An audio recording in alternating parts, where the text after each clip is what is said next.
Grazie a questa occasione io ringrazio tutti gli amici veneti, dall'assessore ai colleghi direttori, perché non è la prima volta tra l'altro che partecipo ad un evento di lancio della conferenza di agricoltura. Ormai siamo vecchi purtroppo del mestiere, quindi l'ultima volta l'abbiamo fatto al Palazzo del Gazzettino, quindi la sede proprio della regione, eravamo anni fa. Diciamo è un'occasione importante, tra l'altro mi risulta che sia la prima conferenza programmatica per lavorare sulla organizzazione della programmazione per la fase post 2020. Non parliamo di 2021-2027, parliamo di post 2020 perché non sappiamo nemmeno quando finisce questa e inizia la prossima. Io spero adesso di non mandarvi il tramezzino di traverso, perché parliamo di soldi.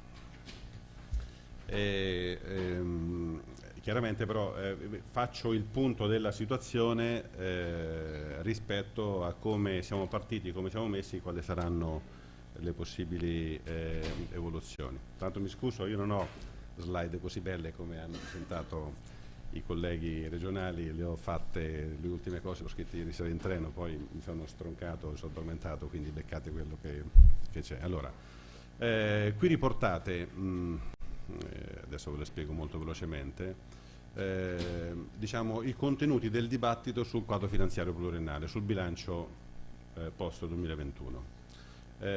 Il dibattito sul bilancio si sviluppa più vicino?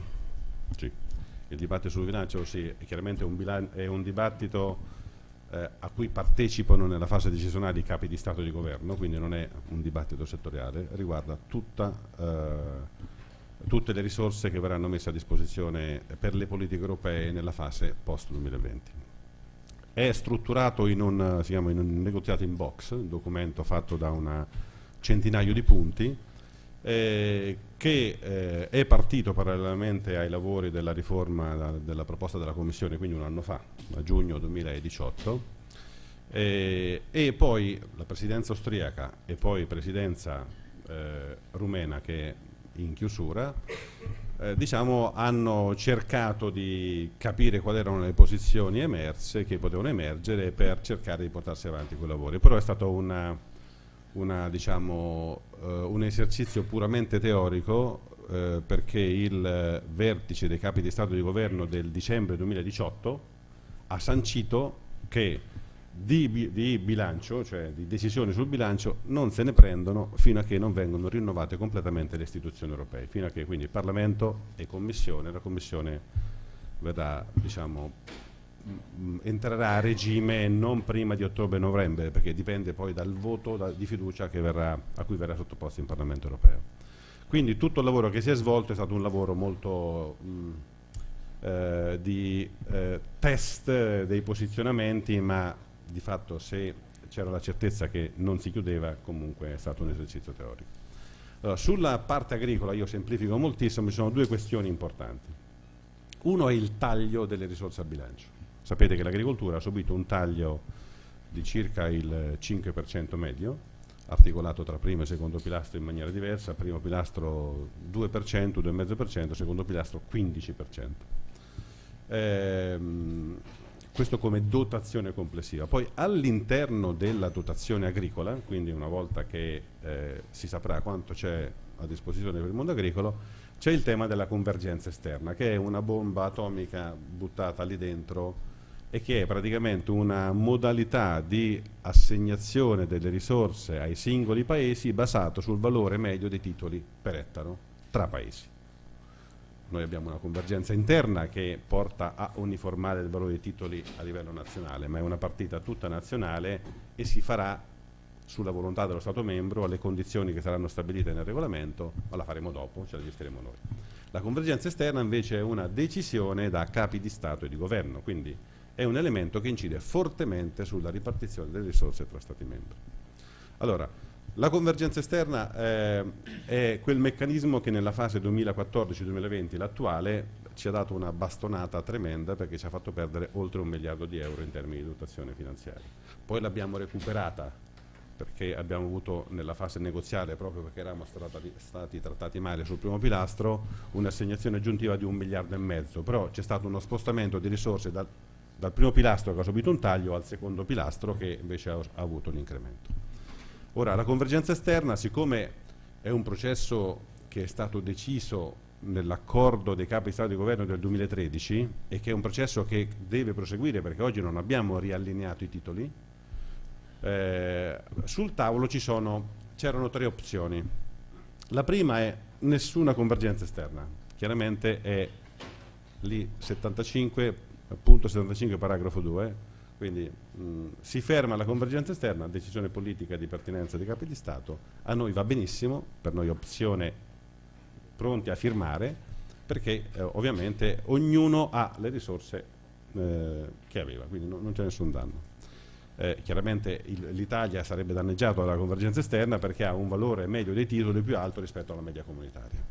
Non siamo gli unici, però insomma come paese importante siamo il paese che ha un valore più alto perché purtroppo abbiamo una superficie eleggibile bassa per tutta una serie di ragioni di sbagli tecnici e politici fatti nel 2005 quando abbiamo disaccoppiato. Non si sapeva che poi si andava a finire così, però ormai siamo a 10,5 milioni di ettari, quelli possiamo anche dire che abbiamo 12,5 la SAO italiana, però quella è, e quindi il denominatore è quello, quindi abbiamo un valore di titoli più alto rispetto alla media. La seconda opzione è quella della convergenza esterna che va avanti in maniera soft, che è quella che vedete rappresentata qui, paragrafo 75, paragrafo 1, ed è la proposta della Commissione, cioè la convergenza esterna la pagano tutti, cioè sia i paesi che subiscono il taglio, sia i paesi che non subiscono il taglio, tutti pagano la convergenza esterna e per noi sarebbe, in caso di prosecuzione di convergenza, l'opzione migliore, che è quella della proposta della Commissione. Piccola parentesi, siamo arrivati alla proposta della Commissione, questa che è la più favorevole, perché a marzo 2018, sfruttando una congiuntura astrale favorevole, siamo riusciti a creare, con un documento di cui noi siamo stati i promotori, una minoranza di blocco in Consiglio Agricoltura, che ha, grazie alla presenza fondamentale dei tedeschi, ma erano appena reduci dalle elezioni, quindi in questo momento non si sa bene che posizione prenderebbero se facessimo la stessa cosa, quindi bisogna stare molto attenti. E quindi invece stiamo cercando di rifare lo stesso lavoro, ma con molta attenzione, perché metti insieme i soggetti che sono diciamo sulla nostra posizione, ma se nella conta che facciamo, anche se la facciamo sotto banco, si viene a scoprire che non abbiamo minoranza di blocco, abbiamo fatto un lavoro che è peggio dell'iniziativa, perché poi significa che quando si andrà a votare la posizione sarebbe comunque non tale da poter sostenere questo blocco.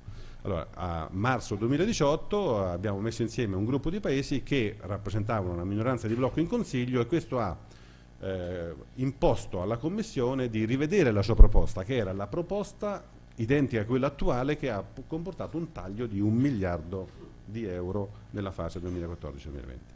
Adesso queste sono le altre 2 opzioni, quindi l'altra opzione che c'è sul tavolo è la convergenza esterna come oggi, quindi un altro 1 miliardo di euro, oppure la convergenza piena. Allora, i rumeni, adesso non è che c'ho niente contro i rumeni, perché ognuno fa gli interessi suoi, chiaramente, la presidenza rumena ha introdotto nel negoziato sul bilancio una quarta opzione, che è quella della convergenza piena al 2027. Convergenza piena al 2027, che è un'opzione impraticabile, cioè non c'è nessuna condizione per poterla sostenere, se si facesse ci costerebbe 5 miliardi di euro, perché cioè avere un'assegnazione di risorse sul primo pilastro della PAC equivalente a un valore del titolo di 270 euro per ettaro, che sarebbe la media europea nel 2027, sarebbe chiaramente devastante. Ora, questo è il tema convergenza esterna, che è già uno di quelli più importanti, su cui noi abbiamo un posizionamento come, non ministero, ma come governo, fortemente critici. Chiaramente una roba del genere, essendo un paese contribuente netto, non passerà mai, e avere una posizione di governo su un tema come questo, vi assicuro, non c'è mai stato, perché l'agricoltura è sempre stata considerata un settore che sperpera risorse senza dare, in termini diciamo di contribuzione allo sviluppo, il peso che invece dovrebbe dare. Questo è come visione nella compagine di governo quando si negozia il bilancio comunitario e si va a Bruxelles come governo. Oggi invece, nei vari documenti fatti, in tutti i pronunciamenti ufficiali, il governo si è espresso in maniera fortemente critica sul meccanismo della convergenza esterna. L'altro tema importantissimo che incide sulle risorse, perché tanto è inutile parlare di contenuto e di politica se prima non sappiamo quali sono le risorse che sono messe a disposizione, è il tema della dotazione finanziaria per tutto il pacchetto agricolo. Quindi la convergenza esterna è una ridistribuzione una volta che è dato tra stati, una volta che sono definite le risorse per il settore agricolo. L'altro tema è quanti soldi per il settore agricolo. Allora, qui la situazione è molto complessa, però tutti i paesi maggiormente contributori al bilancio, che sono quelli che contano nel posizionamento, dicono che soldi al bilancio comunitario non se ne mettono di più. Cioè, adesso questo vuol dire che ci potrà essere un ritocco come maggiore contribuzione, ma non è questa la soluzione da ricercare per riequilibrare il taglio che l'agricoltura ha subito. Cioè, se nessuno vuole mettere più soldi, bisogna che vediamo all'interno delle rubriche tra un settore e quell'altro quali sono le priorità di ogni paese. E anche in questo caso, penso lo sappiate tutti, ci sono stati diversi pronunciamenti sempre, e non solo del Ministro dell'Agricoltura, ma anche di esponenti a livello di governo più importanti da questo punto di vista. L'agricoltura è la rubrica su cui l'Italia non vuole subire tagli. Quindi posizionamento in questo contesto, preparandoci a chiudere il negoziato che probabilmente accadrà non prima della primavera 2020, anche perché la Commissione, ripeto, verrà sicuramente nominata tra settembre e ottobre, poi c'è un processo di acquisizione della fiducia, cioè la Commissione deve essere fiduciata dal Parlamento, cosa anche più complessa tenuto conto di come si sono rimescolati i vari gruppi parlamentari a livello europeo, quindi è plausibile che questo processo non si chiuda prima della primavera 2020. Questo ci fa subito pensare un'altra cosa, che vuol dire la PAC nuova non partirà nel 2021, possibile. E quindi ci dovremmo sicuramente preparare ad una situazione che l'abbiamo già affrontata, perché non so se vi ricordate, nella fase del passaggio tra il 2006 alla 2007-2013 ci inventammo gli impegni 5+1, 1+5 per garantire il trasferimento degli impegni poliennali tra una programmazione all'altra, quindi sicuramente ci sarà uno slittamento, quindi questo vuol dire che con le risorse di oggi dovremo gestire almeno un anno in più, quindi la programmazione non finirà nel 2020 ma finirà probabilmente nel 2021, poi questo lo si vedrà quando arriveremo all'accordo e quindi nella definizione del quadro programmatorio per il futuro potremo avere un po' più di tempo. Questo per quanto riguarda l'elemento prospettive finanziarie e tempi a disposizione per poter raggiungere un accordo su temi così delicati. Veniamo invece ai contenuti della politica della PAC. Allora, un mese fa circa, senza che vi dica quello che è successo, le elezioni del Parlamento europeo le conoscono tutti, però un mese fa circa la presidenza rumena si era messa in testa di chiudere il negoziato con un accordo sugli emendamenti, cioè sui testi regolamentari. E questo l'aveva fatto per dare un segnale importante, anche perché cristallizzare alcune situazioni in maniera speculativa lo consideravano una questione conveniente rispetto ai loro interessi, che sono sempre legati ai temi delle prospettive finanziarie. E quindi aveva chiesto ai vari paesi di organizzare delle bilaterali per dire quali erano le cose che non ci stavano bene, in maniera tale che si potesse capire quali erano le cose da tenere nell'accordo e quelle su cui non c'era l'accordo le avrebbero tolte, in maniera tale che comunque avrebbero fatto un accordo anche parziale, si chiama Partial General Approach, cioè già il nome era un OGM che non si capiva, però questo era l'obiettivo. Allora noi abbiamo chiesto al Ministro di convocare una riunione con gli assessori, perché abbiamo ancora un tema di grande rilevanza su cui stiamo discutendo sul giusto punto di equilibrio che ancora non abbiamo trovato, e anche perché se si doveva votare era il Consiglio dei Ministri del 18, quindi di martedì scorso, bisogna che arriviamo con una posizione che ci mette nelle condizioni di capire quello che possiamo accettare e quello che non possiamo accettare. Abbiamo fatto le bilaterali con i rumeni, poi abbiamo detto che sul piano strategico non c'era verso, se loro lo mettevano al voto noi eravamo contrari, quindi saremmo stati fuori dall'accordo. Poi fortunatamente anche altri paesi, ma per una questione anche logica, non sappiamo i soldi, è inutile che andiamo a stabilire le regole, e quindi hanno capito che non c'era l'accordo, e allora il 18 di giugno non c'è stata nessuna votazione, quindi la riunione tra ministro e assessori fatta ieri è servita per fare un po' il punto della situazione, parlare del decreto emergenze, quindi il tema della PAC non era così, diciamo, urgente, e quindi si passa a presidenza finlandese. Però nel contesto del dibattito in Consiglio del 18 già alcune questioni emergono in maniera molto importanti e sono, ad esempio, voi sapete che il Parlamento europeo non ha votato questa riforma, l'ha fatto in Commissione Agricoltura in maniera parziale. Il voto in Commissione Agricoltura in maniera parziale di fatto non serve a niente, perché se non si vota in plenaria di fatto quel testo non è approvato. Ora il Parlamento che arriva può decidere se quel voto prenderlo per buono e proseguire sul resto, oppure prendere quel fascicolo, buttarlo via e fare tutta un'altra proposta. Quindi diciamo, quello che farà il Parlamento non lo sappiamo. In Consiglio però, alla luce delle votazioni, dell'esito delle recenti votazioni, ci sono stati posizionamenti molto diversi rispetto a quelli che avevamo prima delle elezioni europee. In particolare il ministro tedesco, ricordo che in Germania il Partito dei Verdi ha preso il 22%, che non è il governo, però il ministro tedesco ha fatto un intervento tutto impostato sull'inquadramento ambientale della politica agricola comune. Allora, noi in Consiglio siamo gli unici, siamo rimasti noi i finlandesi, a sostenere che l'ecoschema obbligatorio nel primo pilastro non va bene. Però siamo rimasti solo noi. Ma non è che non va bene perché, e questo lo dico perché non vogliamo essere criticati di non essere sensibili dal punto di vista ambientale, non va bene perché crea confusione con il secondo, cioè noi non possiamo pensare col secondo pilastro, col programma di sviluppo rurale, cioè noi non possiamo pensare che politicamente una cosa la dobbiamo fare perché va fatta e poi la burocrazia la creiamo noi, che siamo costretti a costruire delle regole demenziali per evitare che si sovrappongono gli impegni. Cioè, dopo quelle cose che si fa, che ci dicono di fare, devono essere controllate. Fare un ecoschema obbligatorio sul primo pilastro significa creare delle sovrapposizioni bestiali sulle misure ambientali del secondo pilastro. Cioè, io tecnicamente non so come gestirla.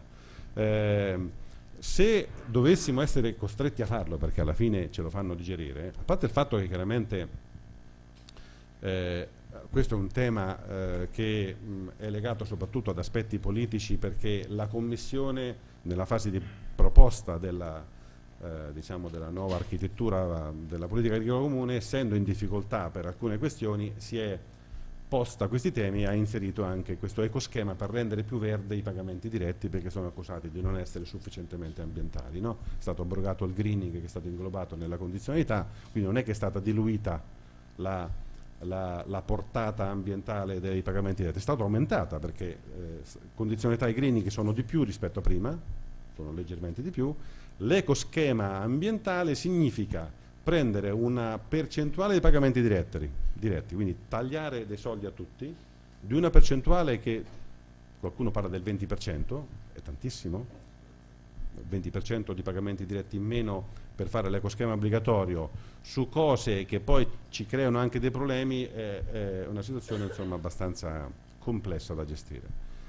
Però noi di questi temi ne dobbiamo tener conto, perché è cambiato profondamente l'equilibrio politico a livello europeo. Cioè il ministro tedesco, e purtroppo non abbiamo più nemmeno i francesi che ci difendono, perché ogni volta che si parlava di agricoltura, di politica agricola comune, avevamo comunque i francesi che no, la PAC non si tocca, e quindi invece adesso sono i primi sostenitori dell'accordo di Parigi, non perché l'accordo di Parigi non sia importante, è importantissimo, ma non abbiamo più un sostegno forte per quanto riguarda il budget agricolo.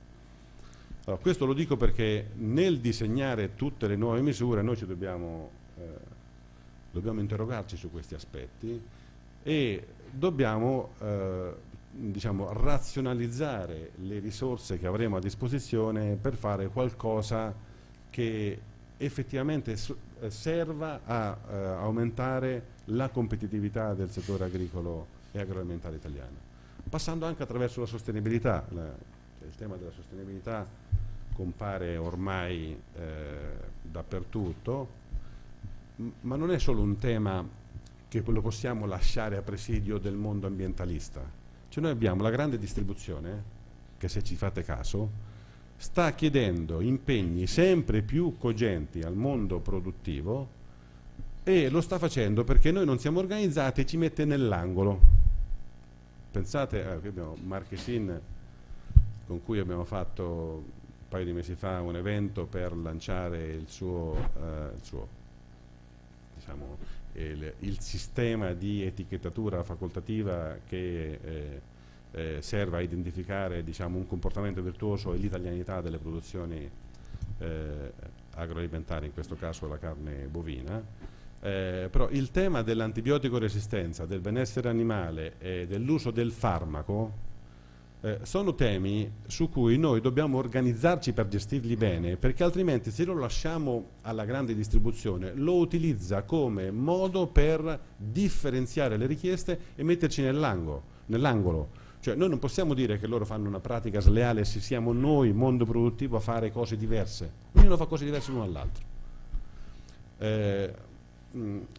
Nel sistema di etichettatura facoltativa della carne bovina, che è un sistema che gestisce il Ministero, ci sono circa un centinaio di disciplinari autorizzati e ogni anno vengono aggiornati. Nel 2018, ultimo anno in cui abbiamo aggiornato questi disciplinari, il 70% dei proponenti è facoltativa, cioè il sistema è facoltativo ed è difficilmente comunicabile perché ognuno fa quello che vuole, però la norma è quella. Il 70% dei disciplinari che sono stati autorizzati prendono a riferimento in maniera anarchica, nel senso che ognuno fa quello che vuole, il tema dell'antibiotico resistenza e del benessere animale. Perché? Perché il consumatore quello chiede, poi non siamo in grado di comunicarlo perché nell'etichettatura del pacchetto del cellophane il consumatore non vede niente, cioè se non ci facciamo promozione sopra, come dice giustamente Marchesin, ma dobbiamo però mettere insieme le regole, il mondo produttivo, perché altrimenti la grande distribuzione fa il suo gioco. E allora su questo noi abbiamo una grandissima possibilità.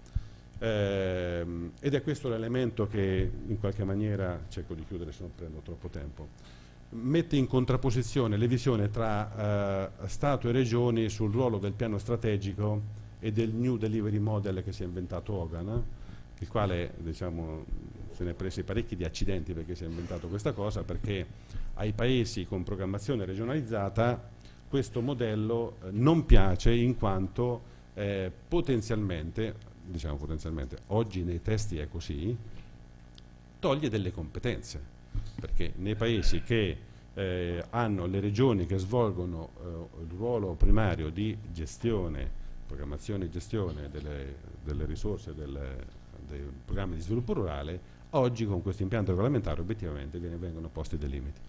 Ma lui si è posto questo modello perché si è posto il problema di come comunichiamo al contribuente, al consumatore e al contribuente, come vengono spesi i soldi della PAC.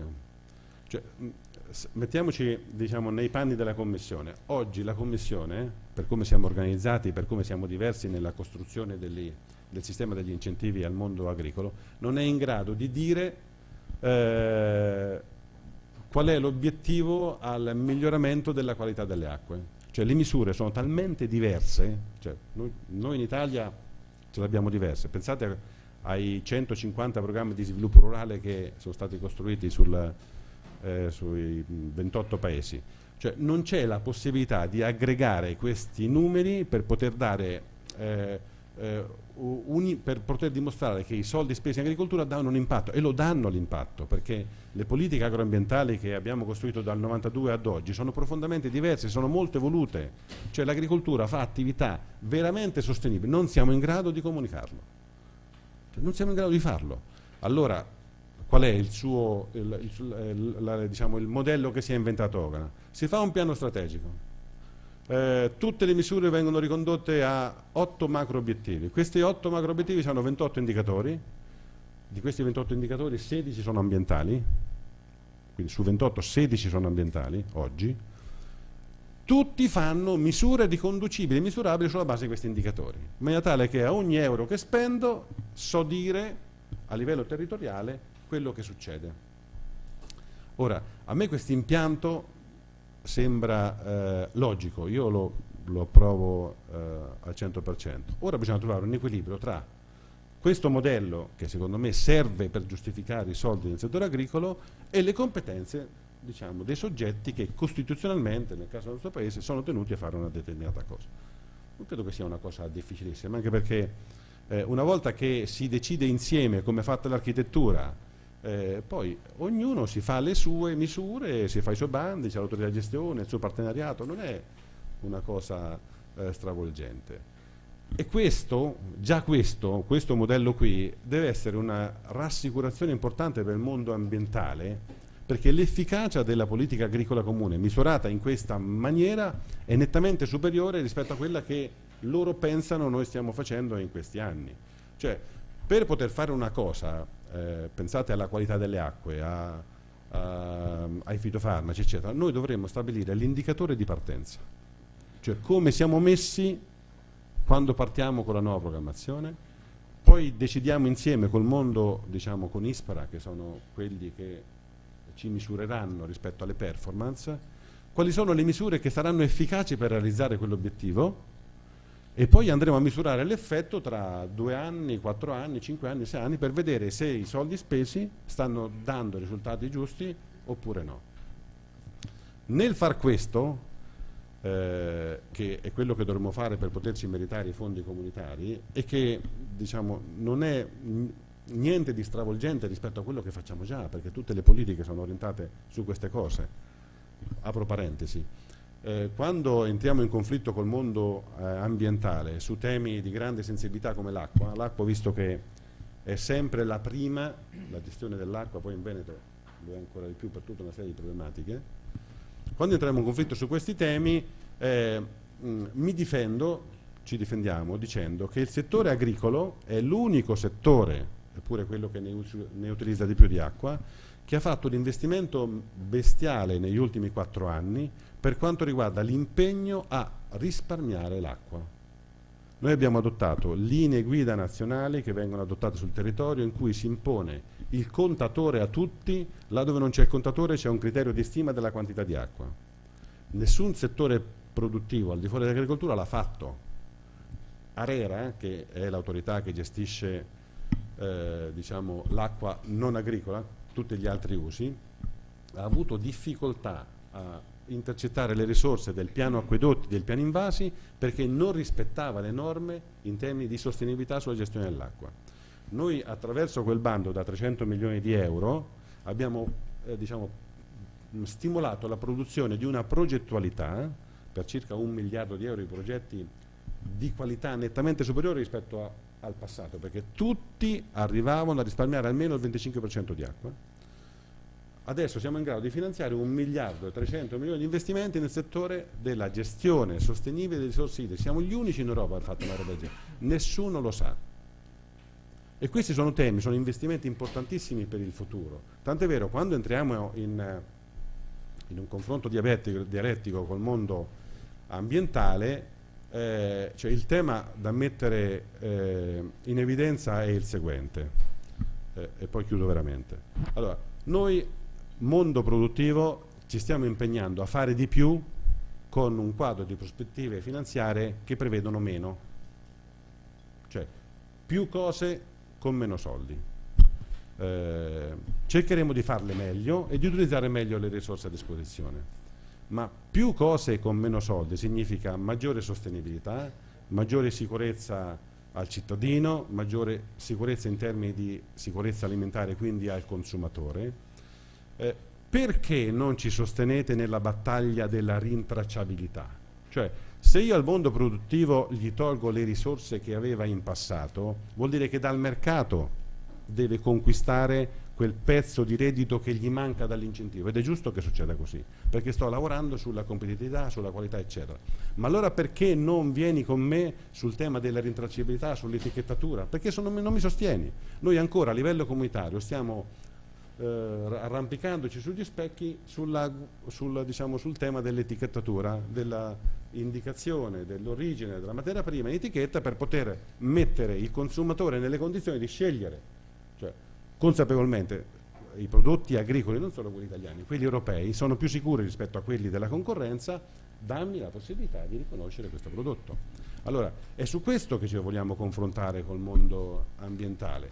Portiamo a casa, diciamo, un progetto che ci mette comunque nelle stesse condizioni, e su questo secondo me si giocherà la sfida della costruzione della programmazione per il 2020, per il post 2020.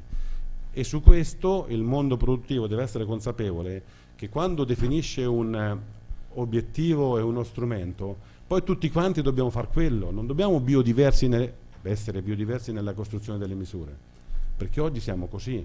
Cioè noi oggi abbiamo sempre pensato a come essere originali nell'impegno ambientale che andiamo a chiedere al produttore per giustificare un contributo, senza mai mettere a sistema quello che facevamo. Noi abbiamo regole produttive e impegni ambientali mostruosamente diversi. Noi dobbiamo definire uno standard, lo dobbiamo definire con il consumatore e con la grande distribuzione. Cioè, quello è diciamo, il massimo che il sistema produttivo italiano può realizzare da oggi, il prossimo anno, nei prossimi 10 anni, e su quello andiamo a far convergere le risorse che avremo a disposizione. Cioè, il paradigma è diverso rispetto al passato, altrimenti noi non metteremo nelle condizioni di rendere e mantenere competitivo il nostro settore produttivo.